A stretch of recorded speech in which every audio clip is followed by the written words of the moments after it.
ಕೊಲೆ ಬಳಿಕ ರೇಣುಕಾಸ್ವಾಮಿ ಬಟ್ಟೆ ಬದಲಿಸಿದ ಆರೋಪಿಗಳು. ಅಂಗಿಗಾಗಿ ಪೊಲೀಸರಿಂದ ತೀವ್ರ ಹುಡುಕಾಟ. ರಕ್ತ ಸಿಕ್ತ ಬಟ್ಟೆ ಸಿಕ್ಕಿದ್ರೆ ಮತ್ತಷ್ಟು ಕಷ್ಟ.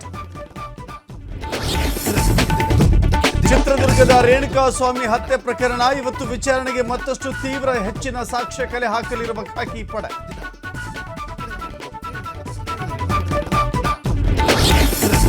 ರೇಣುಕಾಸ್ವಾಮಿಗೆ ಕರೆಂಟ್ ಕೊಟ್ಟು ಟಾರ್ಚರ್. ವಿಚಾರಣೆ ವೇಳೆ ಕೋರ್ಟ್ಗೆ ತಿಳಿಸಿದ ಎಸ್ಪಿಪಿ. ವಿದ್ಯುತ್ ಡಿವೈಸ್ಗಾಗಿ ಪೊಲೀಸರ ಹುಡುಕಾಟ.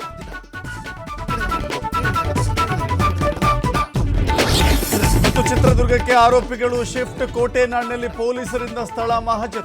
ಕಿಡ್ನಾಪ್ ಮಾಡಿದ್ದ ಸ್ಥಳದಿಂದ ಪಂಚನಾಮೆ. ಹಗಲು ದರೋಡೆ ಮಾಡ್ತಾ ಇದೆಯಾ ಯೂನಿಯನ್ ಬ್ಯಾಂಕ್? ಓಟಿಎಸ್ಗೆ ಅವಕಾಶ ಕೊಡ್ತೀವಿ ಅಂತ ರೈತರಿಗೆ ಕಿರುಕುಳ. ಹುಬ್ಬಳ್ಳಿಯಲ್ಲಿ ಬ್ಯಾಂಕ್ ಸಿಬ್ಬಂದಿ ವಿರುದ್ಧ ಆಕ್ರೋಶ.